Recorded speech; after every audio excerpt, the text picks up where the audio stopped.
নমস্কার বন্ধুরা, আপনারা তো অনেক রকম পেঁয়াজি খেয়েছেন। তো আজকের আপনাদের সাথে শেয়ার করব একটি ভিন্ন স্বাদের পেঁয়াজি, যেটি হলো চিকেন পেঁয়াজি। তার রেসিপি শেয়ার করছি। প্রথমে ভিজিয়ে রাখা মুসুর ডালগুলিকে মিক্সিং জারের মধ্যে দিয়ে একটু আধ ভাঙা টাইপসের মতো করে পেস্ট করে নিতে হবে। তারপরে সেটিকে একটি বোলের মধ্যে নিয়ে নিতে হবে। তারপরে দিয়ে দিতে হবে কেটে রাখা মাংসগুলোকে ছোট ছোট করে কিউব আকারে কাটতে হবে।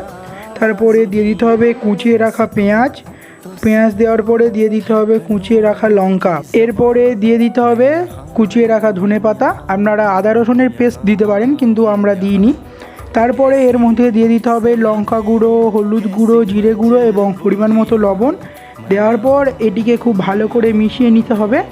তারপরে মেশানোর পরে একটি কড়াই গরম করে তাতে দিয়ে দিতে হবে সাদা তেল। তেলটিকে গরম করে তার মধ্যে এই পেস্টটিকে নিয়ে বড়ার আকারে হাতের মধ্যে চেপে চেপে পাতলা করে ছেড়ে দিতে হবে। দেওয়ার পর এক পিঠ লাল হয়ে গেলে উল্টে অপর পিঠটিকে লাল করে নিতে হবে। অবশ্যই এটি অনেক কম ফ্লেমেই করতে হবে, যাতে ভিতরের মাংসটি খুব ভালোভাবে সেদ্ধ হয়। ঠিক ভিডিওতে দেখানোর মতো লাল লাল হয়ে আসলেই তৈরি আজকের আমাদের রেসিপি।